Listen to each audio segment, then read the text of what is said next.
Hey, it's Joanna Hunter, and I'm here for another episode of Into the LightWeb Podcast.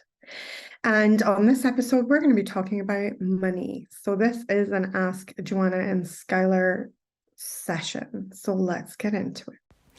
Hey, and a very warm welcome to the Into the LightWeb podcast with me, your hostess, Joanna Hunter, metaphysical teacher, spiritual life and business coach, published author, and the high priestess of the LightWeb, a spiritual technology that will change your life. This is the place to be to talk everything under the LightWeb, from consciousness, relationships, to money, to spiritual business, and everything in between.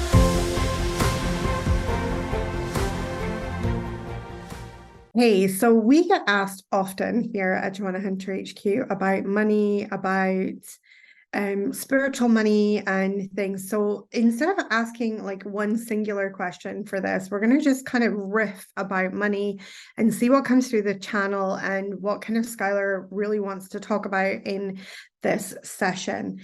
So one of the things that comes through quite often about money and things like that is this idea that we have placed so many thoughts and ideas onto the frequency of money, right? So when I started kind of moving in spiritual circles way back when I was just 23 and I started going to spiritualist churches and things like that, those type of organizations had actually very strong views on money. So a lot of people saw that money was evil, that it was bad, that it corrupted, it was this, it was that, it was the next thing.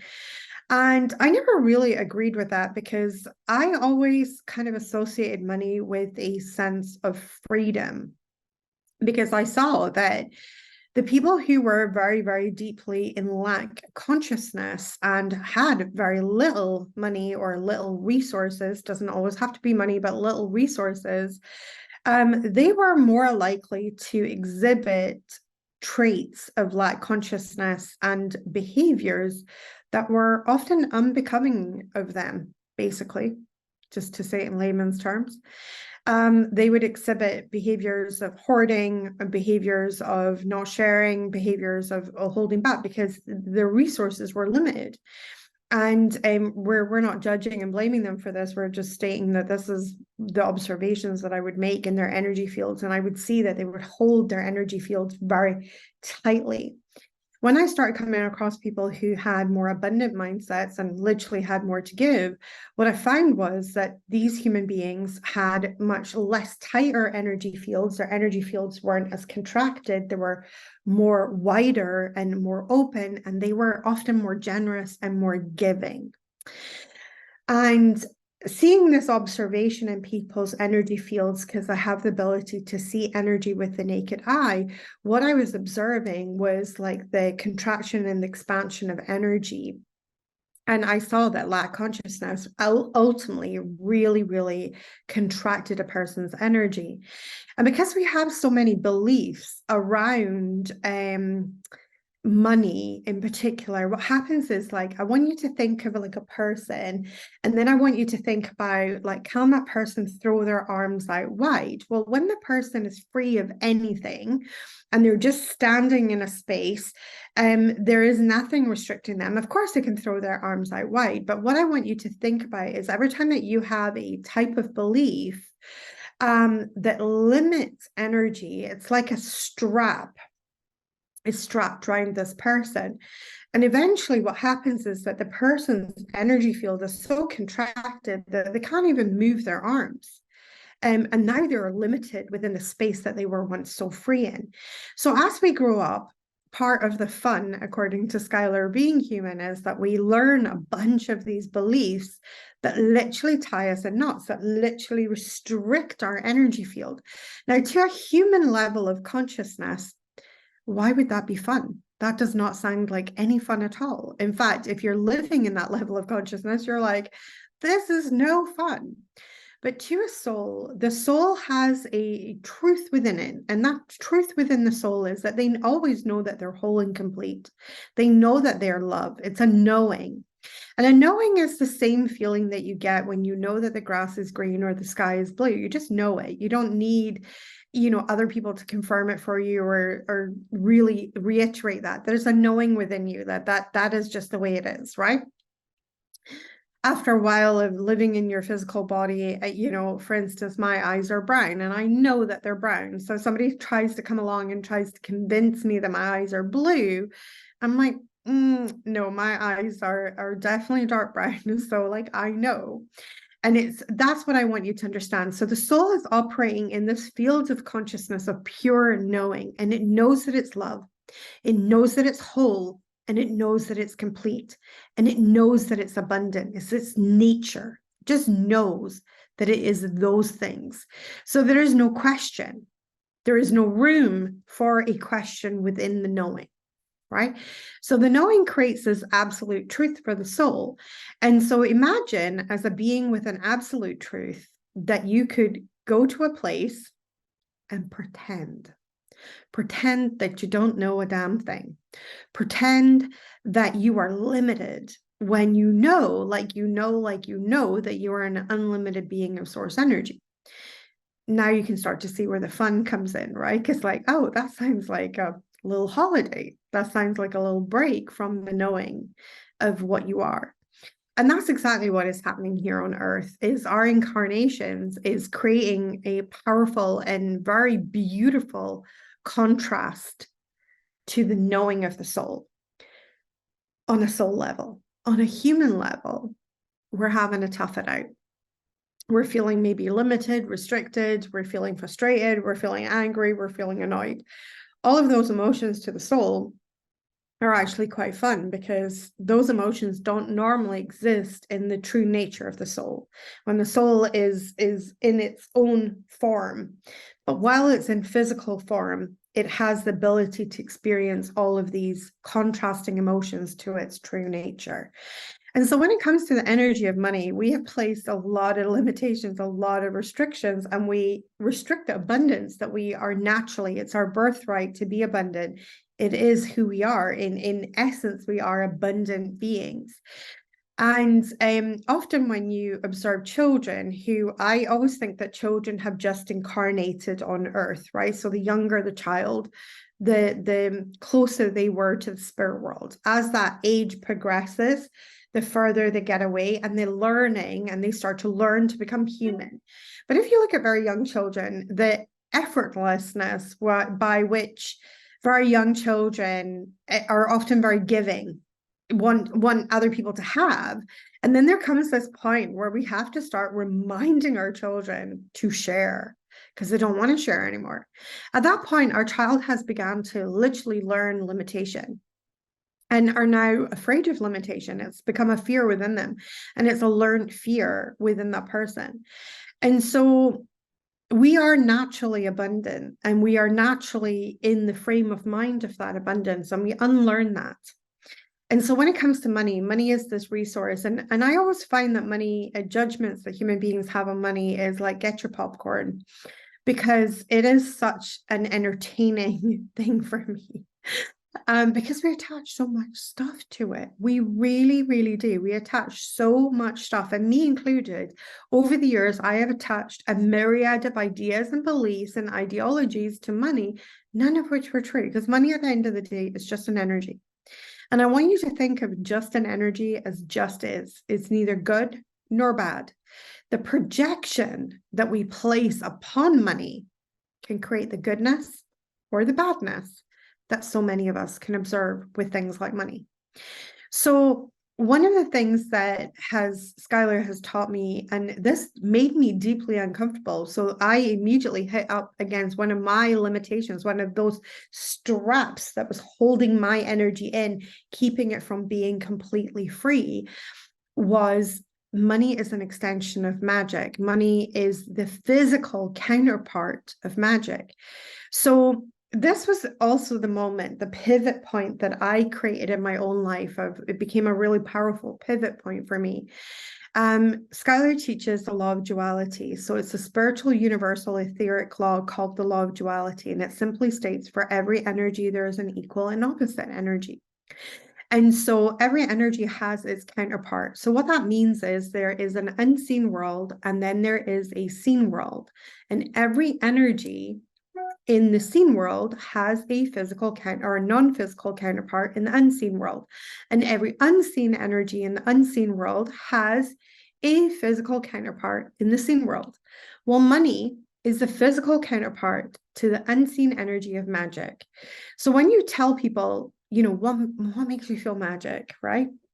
And they'll tell you about, could be like your little pet tapping you on the nose and giving you like little nose kisses or something like that. And that moment in time feels magic, right? Like it's a feeling within.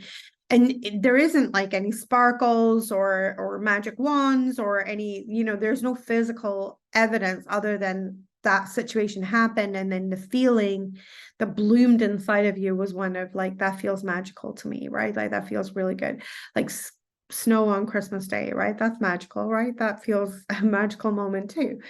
And so although there is these physical things that happen in the physical world, the feeling is non-physical and it has no form. But then, the form that magic takes is money. And at first, when I first heard this, it made me deeply, deeply uncomfortable because I had put I put magic on a pedestal. And I realized that money was not on the same pedestal for me. And so one of the things that when I had to sit with this energy when I first heard Skylar teach this teaching to me, because I was like, oh man, I don't know how I feel about this. So I've learned now. I used to like blow up at Skylar a lot and be like, what, are you kidding me? Like, this is such bullshit. But now, because I've eaten so much humble pie, I now like, okay, I'm gonna have to sit with this. I'm gonna have to ponder this. So that's what I did when I first heard that teaching, that magic, the physical extension of magic is money. And so I began seeing it. And the first thing I had to do was kind of strip off all of my beliefs around money, like the projections and judgments that I had placed on money, and strip money down into its essence and to its rawest form. And then I realized that it really totally is magic because it opens a lot of doors in this physical world, and let me tell you, like I have been to places like Bali, for instance, that was magical. But what allowed me to do that? Well, it was money. It was money that allowed me to buy the plane ticket. It was money that allowed me to spend an amazing, incredible week in a place like Bali. And then I think about some of the other things that I've had, a lot of these things that I could really describe as magical, like the entry level into that world sometimes was money, right?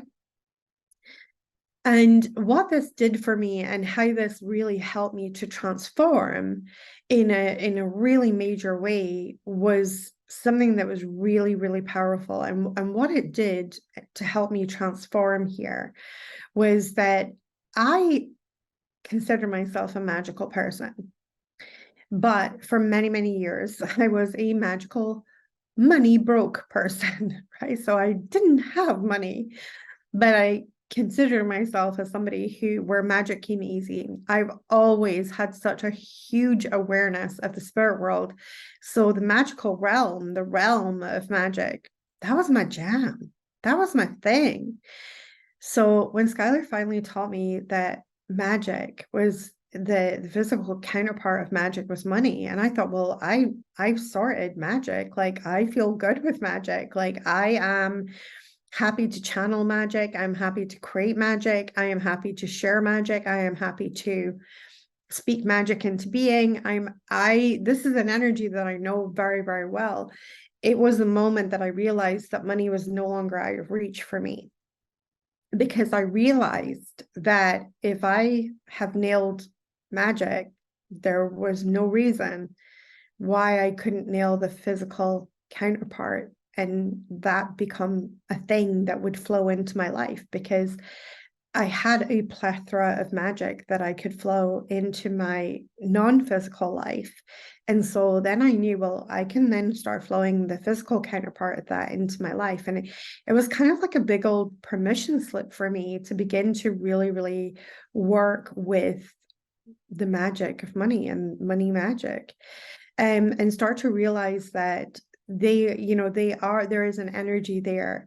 And as my heart softened towards magic, because this is or money even, one of the biggest problems that we have is that when people talk about money, they're often talk about money in a very hard-hearted way. I remember spending many, many years very angry at money, very, very angry at money. And I see this a lot in my clients, right? So money shows up and a client is like, well, it's not enough, right?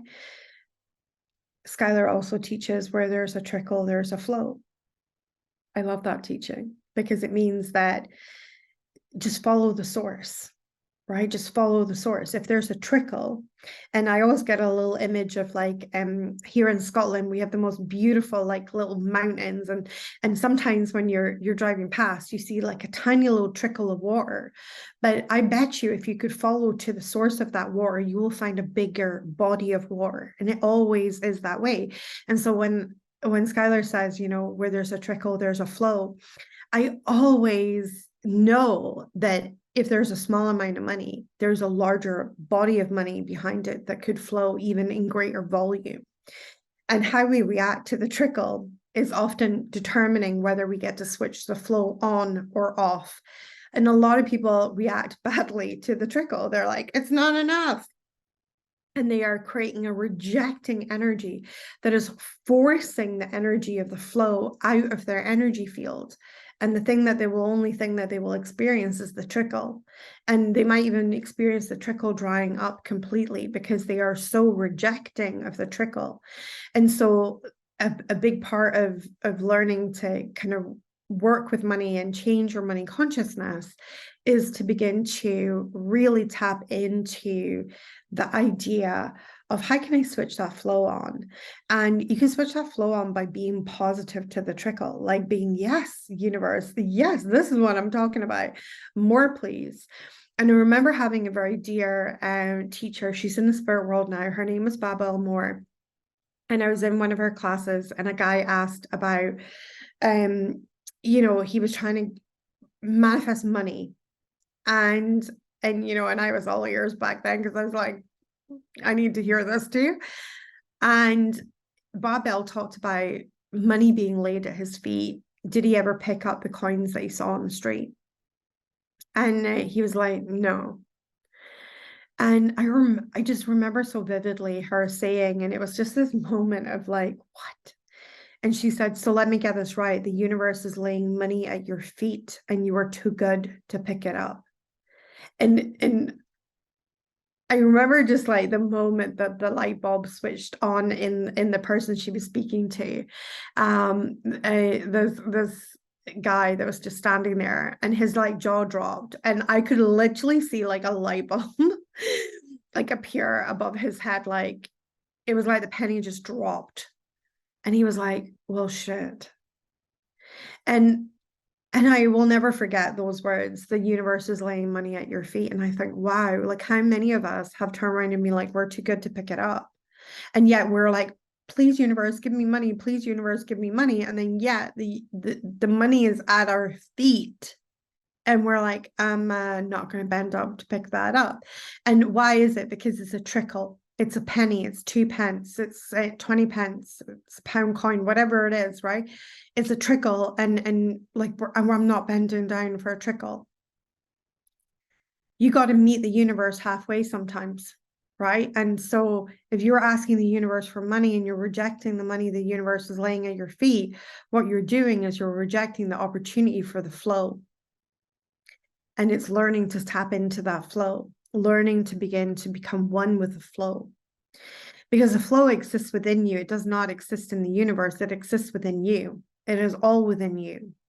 And so working with the wisdom of Skylar and working with, I began to really learn how to tap into this universal flow and begin to really, really channel this universal flow into my life, into my business, into my business is just one conduit by which I can receive money, but I have many different conduits by which I can receive money.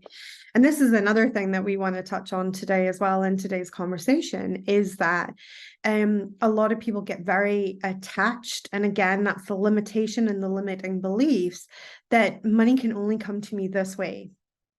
it's only through my job, or it's only through this channel, or it's only through this way. It's the only way that I can receive money. And what happens is that creates a rejecting energy in the energy field that actually rejects opportunity for money to flow in different ways. There is a myriad, millions, zillions, billions of different ways that money can flow into a human's life. However, if that human is attached to the idea that money can only flow through the channel of their job, there's only so much the universe can do, right? It can only flow so much money through that job before the IRS starts asking questions, right? Or the HMRC, like tax office, starts asking questions. So what we have to do as human beings is we have to start being open. We have to start opening our energy fields wide to being the best image that I have is like a funnel, that we have to start being a funnel for the abundance. That is our energy open wide, is our thoughts open wide to catching and receiving the universal energy that is already there, the energy that you're asking for, especially when it comes from money. The money already exists. You're not reinventing the wheel here. The money is already in the universe. How can it be flowed and channeled in greater quantities to you? Juicy question for you to ponder and ask. And are you open to receiving it? Because many times we're closed to receiving it.